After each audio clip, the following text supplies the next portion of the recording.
నమస్తే.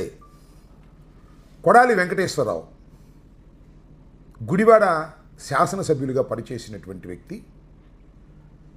వైఎస్ జగన్మోహన్ రెడ్డి గారి క్యాబినెట్లో మంత్రి బాధ్యతలు కూడా నిర్వహించినటువంటి పాపులర్ పొలిటీషియన్.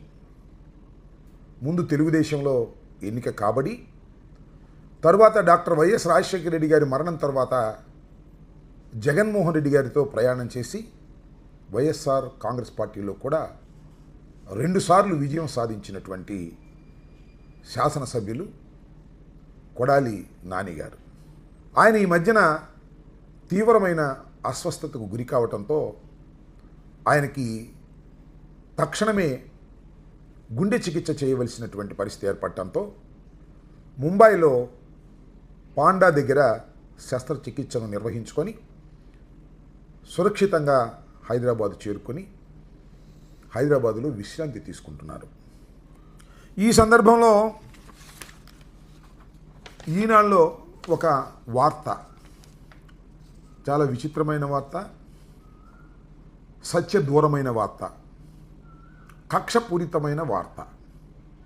ఇవాళ చూసి కించిత్ ఆశ్చర్యపోయాను. కానీ తర్వాత అనుకున్నాను, ఏముంది జర్నలిజంలో ఈనాడుకు స్టాండర్డ్స్ అయిపోయాయి. చంద్రబాబు నాయుడు గారికి అనుకూలంగాను వైఎస్ఆర్ కాంగ్రెస్ పార్టీకి వ్యతిరేకంగాను ఏ రాత పడితే ఆ రాత రాయడానికి సిద్ధపడినటువంటి పత్రిక ఈనాడు అనేది మరొకసారి నిరూపించుకున్నది అనేటువంటి మాట. లార్జెస్ట్ సర్క్యులేటెడ్ తెలుగు డైలీ అని అంటారు దాన్ని. నిజంగానే కొద్ది గొప్ప సర్క్యులేషన్ ఎక్కువ ఉన్నటువంటి పత్రిక. ఆ పత్రిక జర్నలిజం యొక్క విలువల్ని కూడా పక్కన పెట్టేసి కొడాలి నాని గారి మీద కక్ష తీర్చుకోవటము, జగన్మోహన్ రెడ్డి గారి మీద కక్ష తీర్చుకోవడానికి వార్తలు రాసేటటువంటి దీన స్థితికి వెళ్ళినందుకు నిజంగా జర్నలిజం మీద గౌరవం ఉన్నవారు ఎవరైనా కించిత్ జాలి పడవలసినటువంటి అవసరం ఉందని భావిస్తున్నాను. ఆ వార్త ఏంటంటే, కొడాలి నాని అమెరికా వెళ్ళిపోతున్నాడు, ప్రస్తుతం హైదరాబాదులో విశ్రాంతి తీసుకుంటున్నాడు. ఆయన మీద అనేకమైన కేసులు ఉన్నాయి కాబట్టి ఎప్పుడైతే ఆ కేసులు ఆయన చుట్టుముడతాయి అనేటువంటి ఉద్దేశంతో కొడాలి నాని గారు వెళ్ళిపోతున్నారు అంటే, ఒక విధంగా ఆ మాట రాయలేదు కానీ చంద్రబాబు నాయుడు గారి దెబ్బకి, రెడ్ బుక్ దెబ్బకి, లోకేష్ దెబ్బకి భయపడి అమెరికా పారిపోతున్నాడు హో అనేటువంటి అర్థం గోచరించే విధంగా ఈ వార్త రాశారు. ఇక్కడ నేను ఒక విషయాన్ని చాలా స్పష్టంగా చెప్పదలుచుకున్నాను.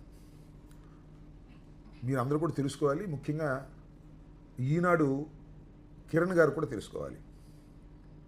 కొడాలి నాని గారికి ఇంతవరకు పాస్పోర్టే లేదు. దేశం విడిచి వేరొక దేశం వెళ్ళినటువంటి సందర్భమే లేదు. మరి పాస్పోర్ట్ లేకోకుండా ఆధార్ కార్డు మీదే మరి అమెరికా ఎలవ్ చేస్తారో నాకు తెలియదు. నీ కోపం ఉంటే ఉండొచ్చు. అమెరికా పారిపోతున్నాడు, అమెరికా వెళ్ళిపోతున్నాడు అని వార్తలు రాసి ఆయన్ని అన్పాపులర్ చేయాలని ప్రయత్నం చేయటం ఏమైనా ధర్మమైనటువంటి అంశమేనా? జర్నలిజంలో ఇది తగునా? ఈ సందర్భంలో మరొక విషయాన్ని కూడా చెప్పదలుచుకున్నా. కొడాలి నాని గారు అస్వస్థతకు గురి అయినప్పుడు ఎన్ని వార్తలు రాశారండి. సోషల్ మీడియా కానీ పచ్చపత్రికలు కానీ ఎన్ని రాశాయండి. అసలు కొడాలి నానికి అసలు ఎంత తీవ్రమైన అస్వస్థత అంటే అసలు చికిత్స కూడా చేయడానికి వీల్లేదని డాక్టర్లు చేతులు పైకెత్తేశారనేటువంటి వార్తలు రాసి కక్ష తీర్చుకునే కార్యక్రమం చేశారు. అప్పుడు నేను చాలా స్పష్టంగా చెప్పా, ఆయన ముంబై వెళ్తున్నారు, పాండా దగ్గర ఆపరేషన్ చేయించుకుంటున్నారు, సురక్షితంగా ఆయన మళ్ళీ తిరిగి వస్తాడు, రాజకీయాల్లో పాల్గొంటాడు, అద్భుతమైనటువంటి ఫ్యూచర్ ఆయనకు ఉంది అని నేను చాలా స్పష్టంగా చెప్పినటువంటి విషయాన్ని కూడా ఇప్పుడు గుర్తు చేస్తున్నా. కొడాలి నాని గారి మీద మీకు కక్ష ఉంటే ఉండొచ్చు.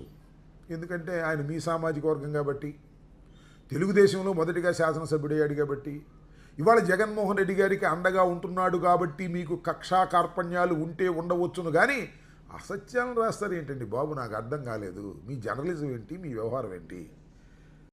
నిన్న కూడా చూసాం, జర్నలిజం విలువలు ఎంతగా దిగజారి వార్తలు రాస్తుందో ఈనాడు స్పష్టంగా అర్థమైంది. సికీ ఒప్పందం జరిగినప్పుడు ఆర్‌పి గుప్తా మేనేజింగ్ డైరెక్టర్‌గా ఉన్నాడని, దానిలో కొన్ని తప్పులు జరిగాయని, అందువల్ల ఆయన్ని హఠాత్తుగా పదవి నుంచి పంపించేశారనే వార్త రాశారు. నిజానికి ఒప్పందం జరిగింది 2021లో. కానీ ఆయన అక్కడికొచ్చి చేరింది 2023లో. పొంతన లేని వార్తలు. ఎక్కడ సందు దొరికితే అక్కడ వైసీపీ మీద, జగన్మోహన్ రెడ్డి గారి మీద, జగన్మోహన్ రెడ్డి గారికి అనుకూలంగా ఉండేటటువంటి వ్యక్తుల మీద బురద జల్లే కార్యక్రమంలోనే ఈనాడు నిమగ్నమై ఉన్నదనేది చాలా స్పష్టంగా అర్థమవుతుంది. అందువల్ల నేను ఈనాడు మేనేజ్మెంట్‌కి, కిరణ్‌కి నేను సవినయంగా చెప్పదలుచుకున్నది ఏంటంటే, కాస్త అబద్ధం చెప్పినా అతికేదట్టు ఉండే విధంగా చెబితే బాగుంటుంది తప్ప, మీ ఇష్టం వచ్చినట్టుగా కోపంతోనూ, కక్షతోనూ వార్తలు రాసేటటువంటి ప్రయత్నం చేయొద్దని కూడా ఈ సందర్భంగా నేను మనవి చేస్తున్నాను. చూస్తున్నాం కదా, ఈనాడు, ఆంధ్రజ్యోతి ఈ లిక్కర్ స్కామ్‌లో కూడా లేనిపోని కథనాలన్నీ రాసేస్తున్నారు. ఏదో పెద్ద స్కామ్ జరిగిపోయిందనేటువంటి ఉద్దేశంతో. మీరే చూస్తారు రాబోయే కాలంలో.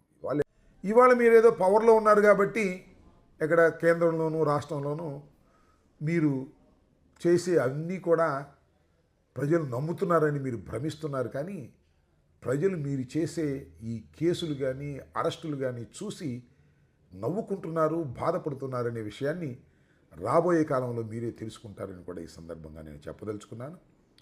ఒకటి చాలా క్లియర్గా ఈ సందర్భంగా చెప్పదలుచుకున్నది ఏమిటంటే, వల్లభనేని వంశీ మీద, కొడాలి నాని మీద తెలుగుదేశం పార్టీ కక్ష కట్టుకొని ఉన్నాయని అందరికీ తెలుసు.